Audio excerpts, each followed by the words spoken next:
What's up, everybody out there? This is O from CLO Ed TV.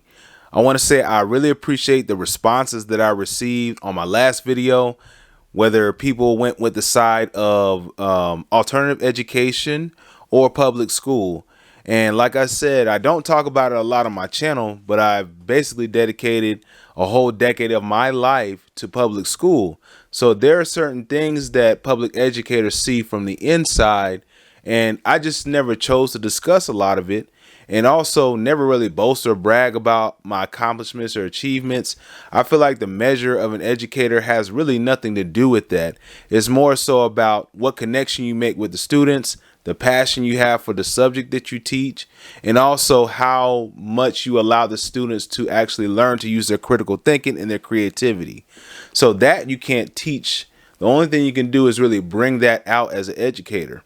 And so there are a lot of things. I could make an entire series over thousands of videos on teaching techniques, some of the accomplishments and achievements that have been spanned over my total career, highlights and everything.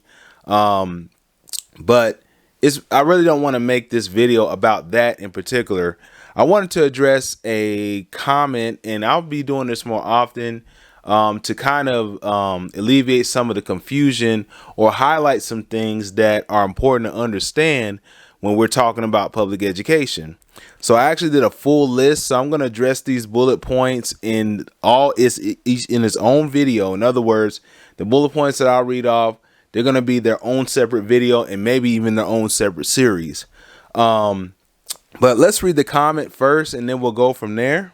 And like I said, I don't want to speak too fast or be too long-winded on one particular thread of thought or another, but I'll read this one. This is from Rod4023. Thank you for your comment. It says, public schools have their problems, but funneling money into private education is not the answer. Remove No Child Left Behind and make some changes with the teachers union to make it easier to get rid of poor performing educators. But defunding the entire public school system to benefit a handful of students is just a bad idea. Now, I don't think that is and thank you for your comment, Rod. And I want to address this to Rod and also everybody out there who may not be familiar with public education and how it works. But trust me, you're not getting rid of public education for any length of time. I think even the Bible, it talks about how every third year there was a tithe for the fatherless and the widow, and also that the edges of your grapes you're supposed to leave for the community. And how I see homeschool, private school, learning centers, and alternative education is that fringe area. So I'll give you an example. There's a lot of support for sports in public schools, but you have to understand, if you have a large population of students that may try out for a team, a large majority of them are not going to make the team. It's very exclusive.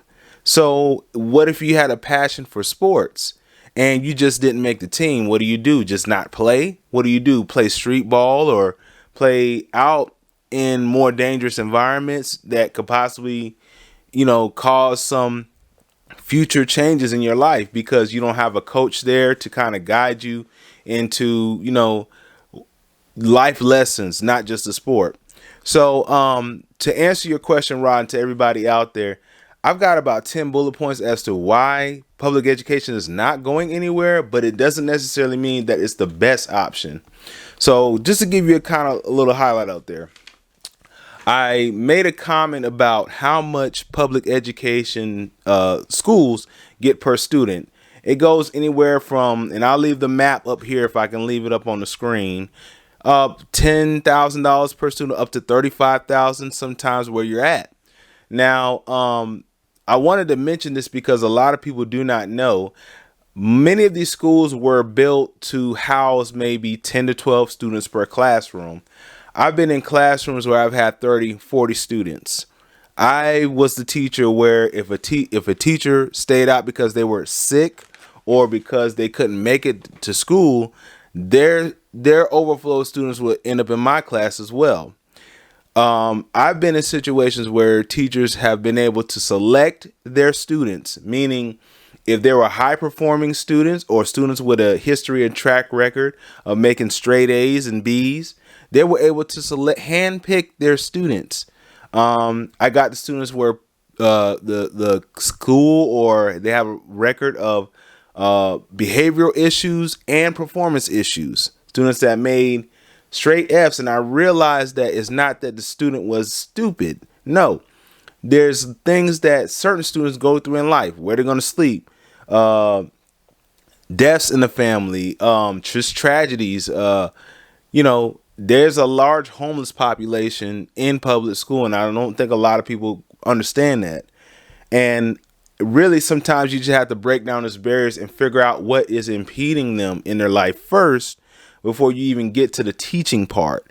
So trust me, I have my scars, I have my experience, and not to give somebody a cookie. In other words, those students I don't have any more pity for. I have to show them that life is not gonna hand you any favors, because you still need to perform.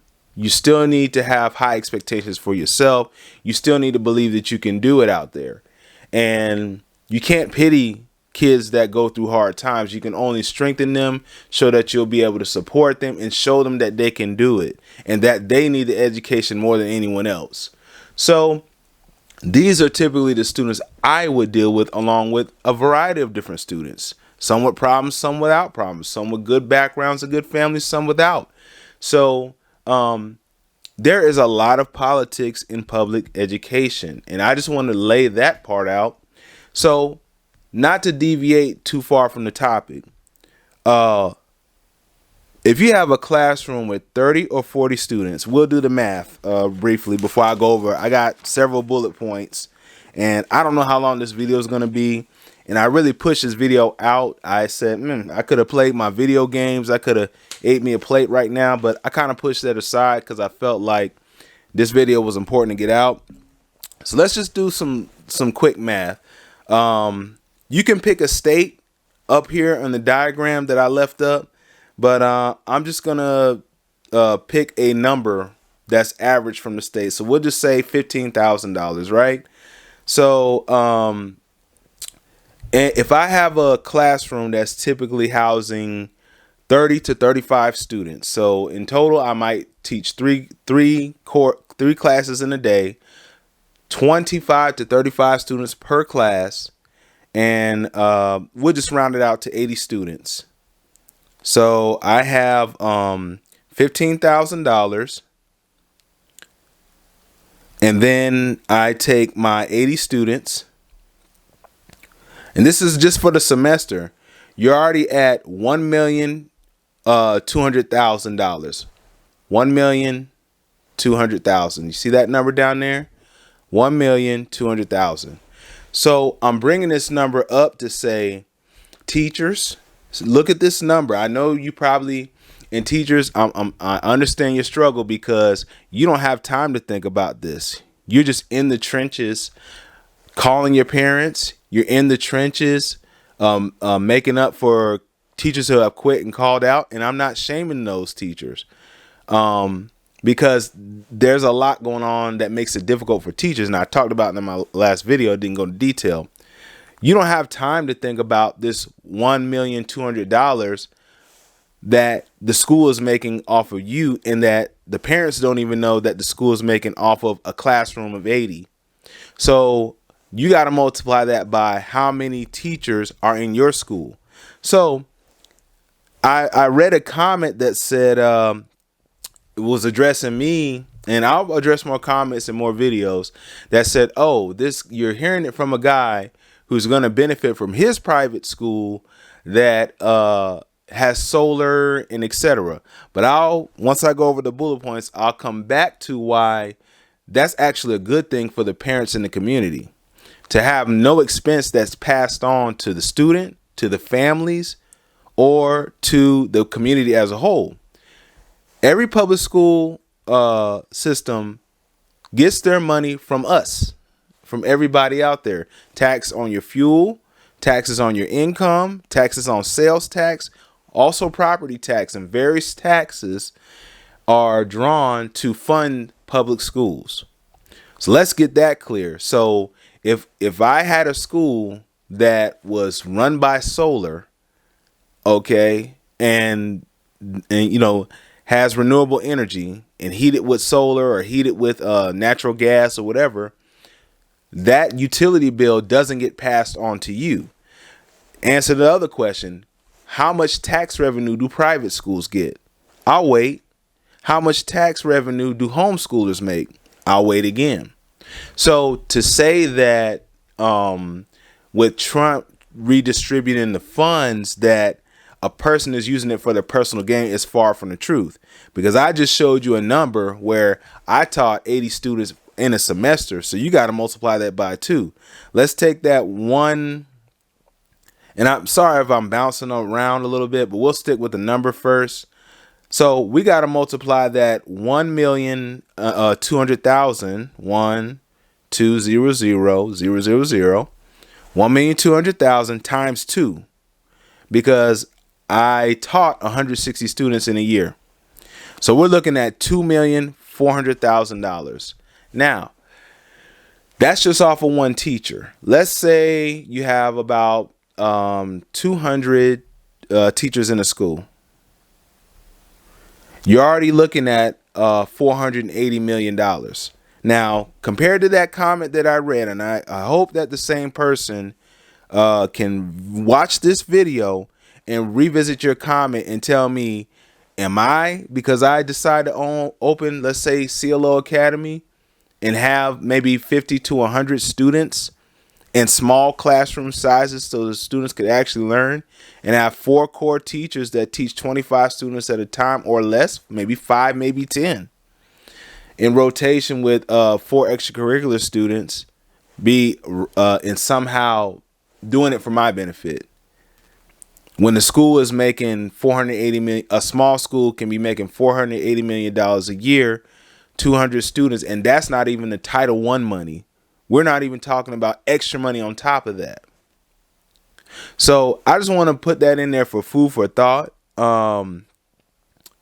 So let's say, for example, I'm just going to throw a smaller school out there. Say you take 50 students, and I want teachers and viewers out there alike, parents, everybody, to think about this. So I gave you an example. If you have 35 students in your classroom, 35 students at $15,000, you're looking at $525,000. Let's see if I can get this focused. Yeah, $525,000 for those 35 students. This is not the only money that these public schools get. The issue is not with the money, but the point of what I'm saying is your salary as a teacher may be $50,000, $60,000, $70,000. Some teachers you may think you're doing something at $80,000. You're getting robbed. And I always used to hold my tongue about this, but I saw what was going on. So if you're making $50,000 a year, so we're going to take that $50,000 and we're going to divide it by 15, because that's what said state. You pick the state that you want from the map. I'm just picking, one number to go off of, 15,000. It says you should have 3.3 students for the amount of money that you make. $50,000. You can get that with 3 students. So who is actually robbing who? So guys, I know as a teacher, you're burnt out. You have to go from one day to the next, calling parents, writing lesson plans, grading papers, etc., etc., etc., putting out fires, following certain plans and everything like that. But you don't have time to think about this. And what I want everybody viewing this video to understand is there's a vested interest for, I would say, companies to keep public schools going. And This small ideal, I want it to cycle through your head. You may say, oh, well, you need insurance, you need to pay for a school nurse, and et cetera, et cetera. It doesn't cost this much. Reason why I say that is because for the quality education that most kids in these institutions get, the overcrowded classrooms, the quality of the food, you got food company get contracts yearly. There's an average, I think, $20 billion. I looked at the stat, and I'll leave the stat in the description. $20 billion food industries make off of public schools. And they also, and it's in the bullet points, that they tailor the youth's taste as they grow up. So not only are they getting the money, but they are tailoring, your child's taste in food. So I need you to think about that. So first of all, your taxes are involuntary. So you're going to get your income tax taken. If you own a home, you're going to get your property tax raised and also taken. When you go to the pump, you're going to get taxed. And a large portion of that tax money goes to the public schools. Is your child behind? Is your child being suspended? Is your child forced to drop out? Is your child graduating and not college ready? Is your child graduating and has the skills to get a job, but the job market isn't available? See, there's a difference between students learning to get a job and students learning an actual practical skill or learning how to adapt and be creative. And public schools are teaching a script. They're teaching a curriculum that is accepted by the group, so to speak. So I'm not saying by making this video that public schools are bad. What I'm saying is you're going to get a standard level of education. It's going to fluctuate. You're going to have some public schools that operate like private schools, and they're going to do really well. They're going to have really quality programs, and the money goes where it's supposed to go. But then you're going to get those schools that are going to stuff as many students in your classroom as they can. Why? Because of that number that I showed you. Remember that. And I use a small number. So imagine some of those states, especially in the upper northeast regions of the United States, they get like $35,000 per student. Yeah, they're going to stuff as many students in your classroom as possible, whether they're learning anything or not. Keep that in mind. How can a student learn if he's just a number? If you're stuffing 40, 50 kids in a room, how much work can get done if the kid is just a number? So I am going to respond to comments that I think need clarity. You're not going to get rid of public schools. And before I close, I felt like it was important to get this video out because I don't want there to be misconceptions out there. I can speak on my experiences without slandering or speaking ill of certain programs, because in all fairness, there are great programs in public schools. Depending on what public school it is, there are great people that you will meet in there. I'm talking about the entire machine. I'm talking about schools where you're just a number. Your child is just a number, and they don't care. Whether your child is struggling or not, or whether they're the best student. They deserve the same treatment and the same amount of education, but not pity. They don't deserve pity, and they deserve to understand how important education is. So I wanted to bring the numbers out there, and more than likely, being that I stress that a smaller, we say private or home school, could consist of 25 students. 25 students, let's do the numbers at 15,000 per student.